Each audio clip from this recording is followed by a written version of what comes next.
From round number 9, yun yung kaliwa ni Malcolm Tunyacao. Pero tingnan mo, susugod pa rin. Solid na solid yung tama na yun, pero Yes. parang hindi man lang kumirap yung ito si Kijima. who is really a very durable customer.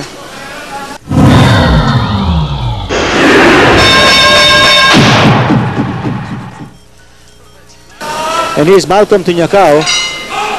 Scheduled for 12. This is round number 10. Naimbag na rabi yung amin na po.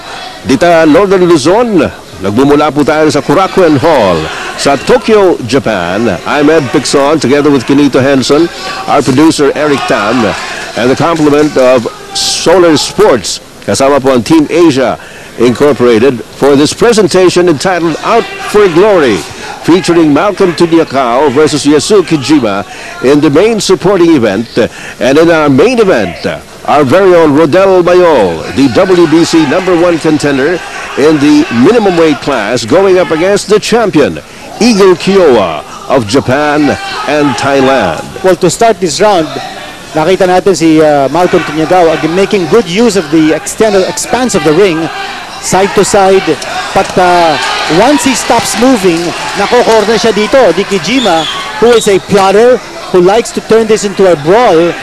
At nahihirapan ito si Malcolm Tunyacao to just stave him off.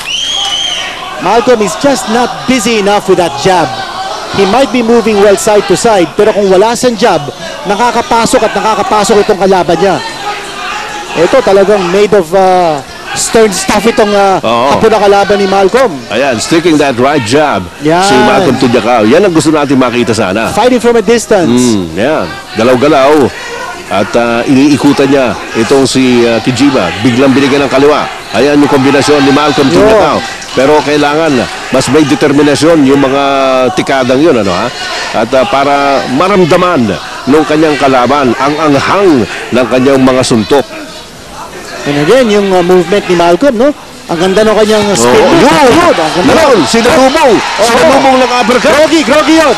Ayun pa, isa! Kanan! Kaliwa! Malcolm Tunyacao is now going for the kill. Ayun! Kaya tama na, hindi nakakasagot itong Japanese challenger.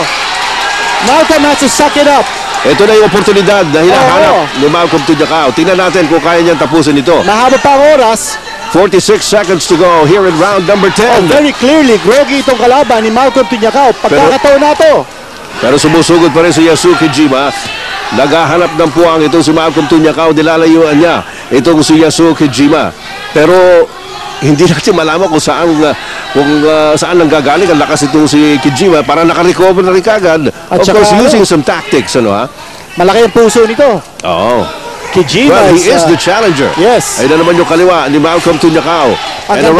You notice yung offensive tactic ni Malcolm when he takes a step back and all of a sudden he lunges forward. Ang ganda eh. Kaya sumasalubong ang nangyayari dahil pasugod naman itong si Kijima. Sumasalubong si Kijima doon sa suntok ni Malcolm Tunyacao. That's the end of round number 10.